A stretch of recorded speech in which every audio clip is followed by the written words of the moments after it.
The amusement park looked more like a shrine to Hatchet than a place for a family to spend the day. A 25-foot tall statue of Hatchet himself greeted everyone at the front entrance. To get into the parking lot, the cars had to drive between the statue's legs. Uncle Jake pulled the car through just as it backfired and sent a cloud of black smoke upward, staining the statue's pants. In the parking lot, they found a dozen more statues of Hatchet, including one where he stood triumphantly over a cowering wolf.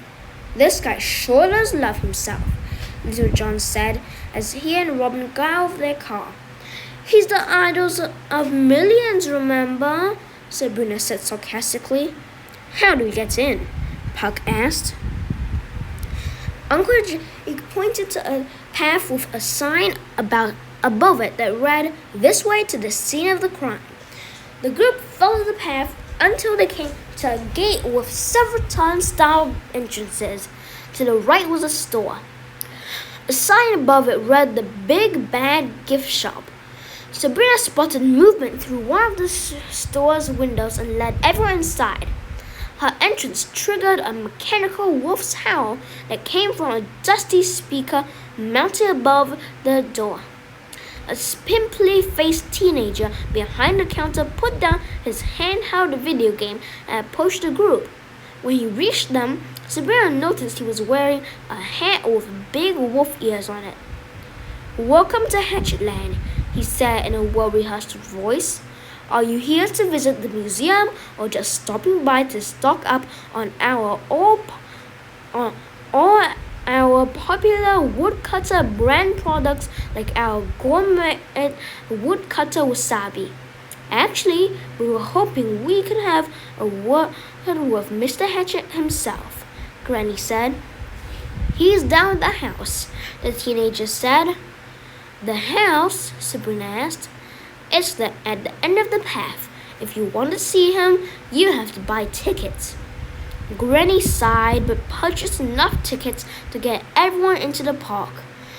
Once past the turnstiles, they saw a sign that read, "Where it all happened, Granny's house." They hurried down a dirt path surrounded by forest. As they walked, speakers attached to trees told the story of Little Red Riding Hood and how Hatchet's bravery had saved her life and the lives of countless others. The speakers crackled loudly, giving Sabrina a major headache. At the end of the path, there was a small wooden shack with a brick chimney. It looked run down and drafty, with broken windows and vines growing up the walls to the roof. At odds with its appearance was the bright blinking neon sign above its door that read, "Granny's house." "What's this?" Sabrina asked. Hatchet stepped through the front door. He looked startled to find the group waiting for him, but he quickly composed himself and gestured at the meager building. "This is the house," Hatchet announced. "What house?" "The house. This is where it all happened. This is Red Riding Hood's grandmother's house." "You built a model of it?" Uncle Jake asked. "No, this is the actual house. I had disassembled and shipped piece by piece to Ferryport Landing," he said. "Whatever for?" Granny asked. "'Cause this is a bona fide money-making tourist attraction. Do you know how many people know the story of Red Riding Hood? People read about it in every nation of the world, and there are a lot of them that would pay a pretty penny to visit the actual place. Want to go inside?" Sabrina wasn't sure. If the stories were true, then horrible things had happened inside the little shack. It gave her chills just thinking about it. But Hatchet wouldn't take no for an answer. He opened the door and urged everyone to come inside. The house was one room with a dirt floor.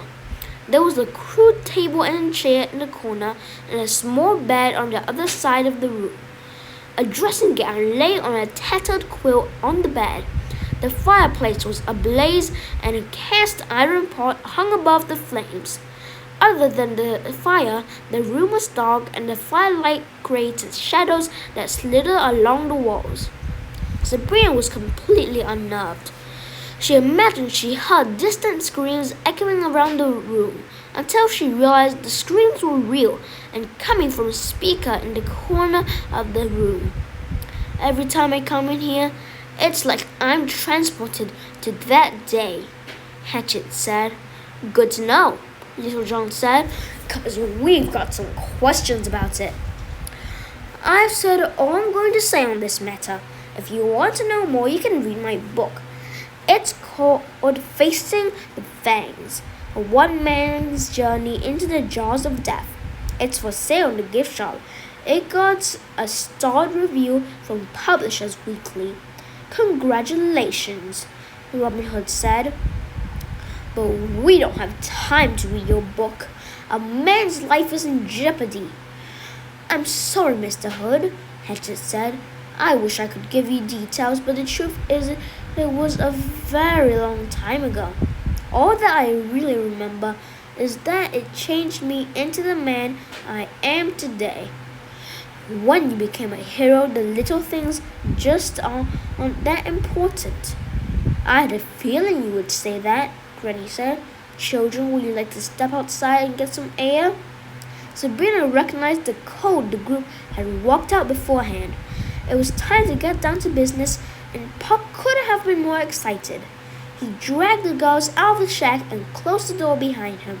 Oh boy, this is going to be so much fun, Puck shouted. Daphne took a long, thin wand from her purse. It had a shiny silver star at the end. Don't worry, this won't hurt at all. Will it make me strong like the wolf? Sorry, Daphne said. Fairy godmother wands don't walk like that. You'll just look like him, so you won't have any of his powers or his twisted desires, so don't try and eat anyone, Sabrina added. You're no fun, Puck replied. If only I could do this without a wand. Boy, the trouble I could get into. I can shapeshift into a wolf on my own, but old Big and Bad is his own breed. I'd never be able to do it justice. How long will this last? I'm giving you 10 minutes, Daphne said. After that, you'll be back to your old self, so don't goof off. We need to get him talking and fast. Lay it on me, sister, Puck said. Daphne flicked the wand and smacked Puck on the head. The boy winced. I thought you said this wouldn't hurt. But before he could explain any further, a change came over him. Hair sprouted from every pore. Fangs grew in his mouth. Talons popped out of his fingers and toes. He grew several feet and put on hundreds of pounds of muscle. Seconds later, his transformation was complete. He looked exactly like the big bad wolf. Did it work? Puck asked as he peered down at himself. You look just like him, Sabrina said with a shudder. She was still handcuffed to Puck, and his new shape made her recoil in fear. She had to take several deep breaths to calm down. All right, let's go introduce you to Hatchet, Daphne said as she put away the wand. Puck nodded. Wait, let me roar. He'll lose his mind if I roar. Puck let out a long, goofy howl that sounded nothing like a wolf. You might want to skip the howl, Sabrina said. Everyone's a critic, Puck complained. The children entered the little house. Instantly, Hatchet fell to the floor, scampered into a corner, and screamed like a baby. Remember me? Puck growled, pushing Hatchet down with his paws. How do you get out of jail? Granny cried, though her acting left a lot to be desired. No jail can hold me. I'm the big bad wolf. The only person meaner than me is Puck the Trickster King, Puck said. That kid is mean, but I'm running a close second. Sabrina kicked him in the leg. Cool it, fairy boy. What do you want from me? Hatchet cried. Oh, I don't know. A leg bone would be nice, Puck said, attempting his goofy roar again. Tobias, Hatchet said, get a hold of yourself. Fight the monster, Tobias. It's me, Howard. Who's Tobias?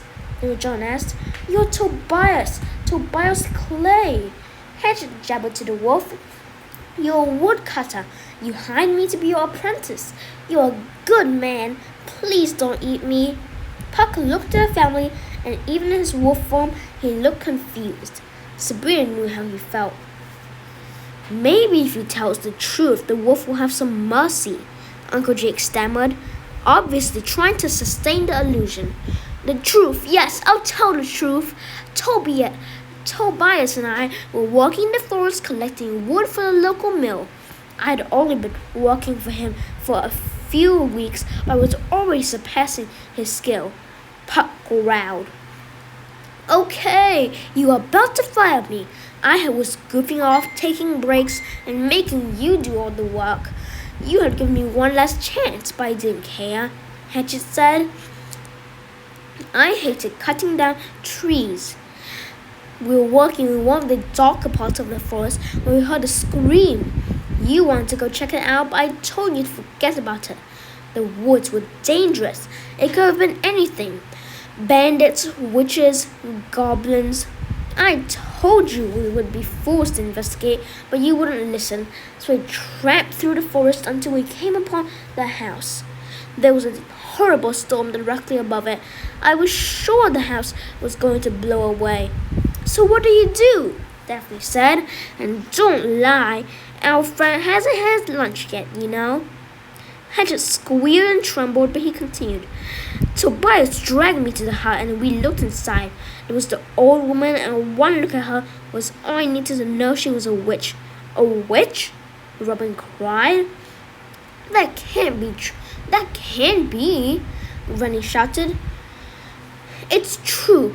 She was shouting and screaming and blowing into this little flute. Every time she did, a wind broke out in the room, blowing everything this way and that. It was almost like she was standing in the middle of a tornado, but she was untouched. In fact, there was only one other thing in the room that wasn't in danger: a rabid wolf inside a steel cage. The wolf was snarling and howling. You could tell it was sick because it was foaming at the mouth. You saw a lot of these animals out in the forest back then. I learned to steer clear of them. Rabies causes a madness to come over them, and if they bite you, it can infect you as well. What was she doing to the wolf? Robin asked. It's still hard to describe, but she was kind of splitting the animal into two pieces, Hatchet explained. Gross, Daphne exclaimed. Not physically, Hatchet said. The wind seemed to be pulling the madness out of the animal. It's like she was taking the bad stuff out of it. She pulled the wolf's dark self out of it, and it was now its own animal. It was made out of shadows and viciousness. The old woman trapped it in a clay jar and put a stopper on it. Then the wind faded as if it had never been there. Once it was gone, the wolf in the cage was as tame as a golden retriever. Get to the point, Puck growled, baring his wolf fangs. We don't care about some regular wolf when I show up. Let him finish, Wolf, Uncle Jake said. Back then, magic was something people feared, so I begged Tobias to leave. We were getting set to go and get some help when the little girl arrived. Red Riding Hood? Robin asked. Hatchet nodded. She came skipping up to the house, and that seems to be the end of this video and probably the last one for tonight. Anyways, goodbye.